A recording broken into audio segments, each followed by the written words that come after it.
श्रीगणेशाय नमः। अस्य श्रीरामरक्षास्तोत्रमन्त्रस्य बुधकौशिकऋषिः श्रीसीतारामचन्द्रो देवता अनुष्टुप्छन्दः सीताशक्तिः श्रीमद्हनुमान् कीलकम् श्रीरामचन्द्रप्रीत्यर्थे रामरक्षास्तोत्रजपे विनियोगः। ध्यानम् ध्यायेदाजानबाहुं धृतशरधनुषं बद्धपद्मासनस्थं पीतं वासोवसानं नवकमलदलस्पर्धिनेत्रं प्रसन्नं वामाङ्कारूढसीतामुखकमलमिलल्लोचनं नीरदाभं नानालङ्कारदीप्तं दधतमुरुजटामण्डनं रामचन्द्रम्। ॐ चरितं रघुनाथस्य शतकोटिप्रविस्तरम् एकैकमक्षरं पुंसां महापातकनाशनं ध्यात्वा नीलोत्पलश्यामं रामं राजीवलोचनं जानकीलक्ष्मणोपेतं जटामुकुटमण्डितं सासितोणधनुर्बाण पाणिं नक्तञ्चरान्तकं स्वलीलया जगत्त्रातुम् आविर्भूतमजं विभुं रामरक्षां पठेत् प्राज्ञः पापघ्नीं सर्वकामदं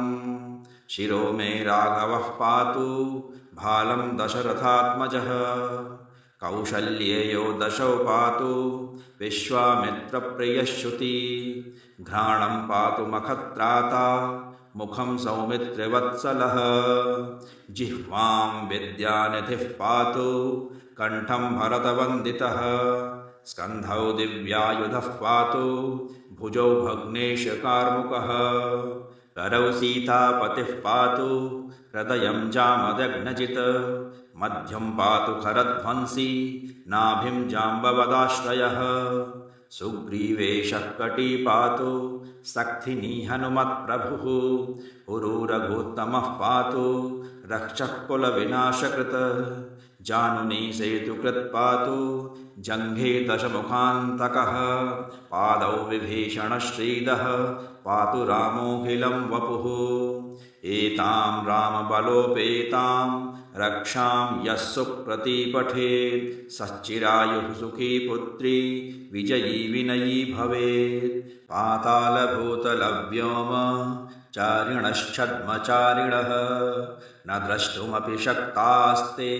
रक्षितं रामनामभिः रामेति रामभद्रेति रामचन्द्रेति वा स्मरन् नरो न लिप्यते पापै भुक्तिं मुक्तिं च विन्दति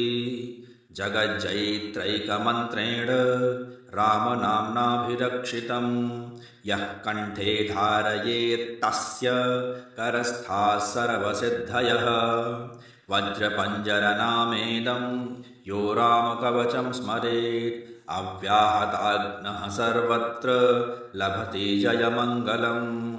आदिष्टवान् यथा स्वप्ने रामरक्षाम्यमां हरः तथा लिखितवान् प्रातः प्रबुद्धो बुधकौशिकः आरामः कल्पवृक्षाणां विरामः सकलापदाम्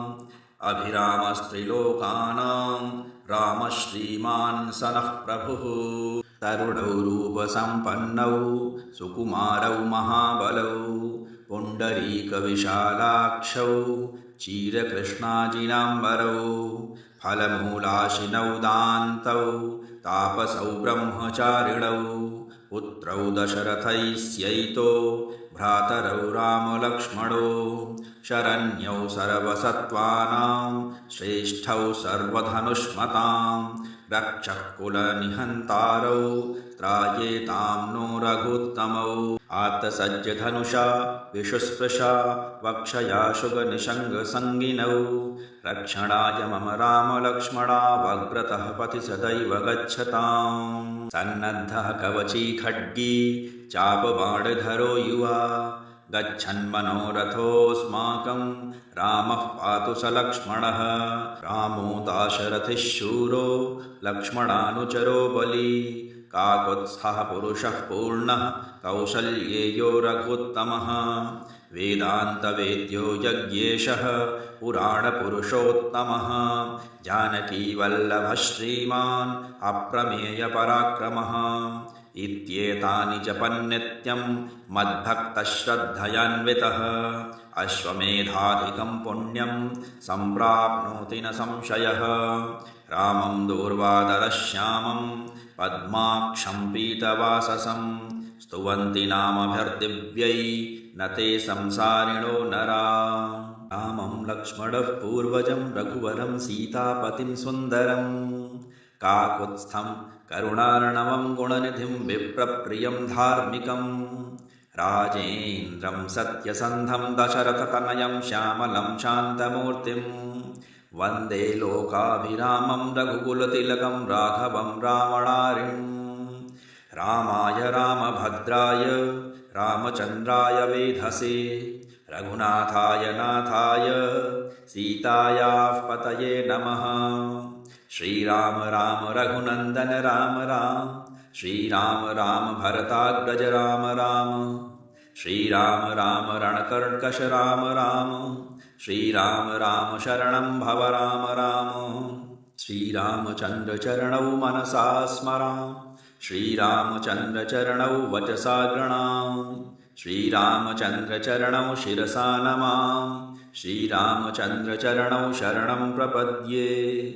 माता रामो मत्पिता रामचन्द्रः स्वामी रामो मत्सखा रामचन्द्रः सर्वस्वं मे रामचन्द्रो दयालुर्नान्यं जाने नैव जाने न जाने दक्षिणे लक्ष्मणो यस्य वामे तु जानकात्मजा पुरतो मारुतिर्यस्य तं वन्दे रघुनन्दनं लोकाभिरामं रणरङ्गधीरं राजीवनेत्रं रघुवंशनाथं कारुण्यरूपं करुणाकरं तं श्रीरामचन्द्रं शरणं प्रपद्ये मनोजवं मारुततुल्यवेगं जितेन्द्रियं बुद्धिमतां वरिष्ठं वातात्मजं वानरयूथमुख्यं श्रीरामदूतं शरणं प्रपद्ये कूजन्तं राम रामेति मधुरं मधुराक्षरम् आरुह्य कविताशाखां वन्दे वाल्मीकिकोकिलम् आपदामपहर्तारं दातारं सर्वसम्पदां लोकाभिरामं श्रीरामं भूयो भूयो नमाम्यहम् भर्जनं भवबीजानाम् अर्जनं सुखसम्पदां तर्जनं यमदूतानां राम रामेति गर्जनं रामो राजमणिः सदा विजयते रामं रमेशं भजे रामेणाभिहता निशाचरचमू रामाय तस्मै नमः रामान्नास्ति परायणं परतरं रामस्य दासोऽस्म्यहं रामे चित्तलयः सदा भवतु मे भो राम मामुद्धरः राम रामेति रामेति रमे रामे मनोरमे सहस्रनाम तत्तुल्यं रामनामवरानने ॐ इति श्रीबुधकौशिकविरचितं श्रीरामरक्षास्तोत्रं सम्पूर्णं श्रीसीतारामचन्द्रार्पणमस्तु ॐ श्रीहनुमते नमः।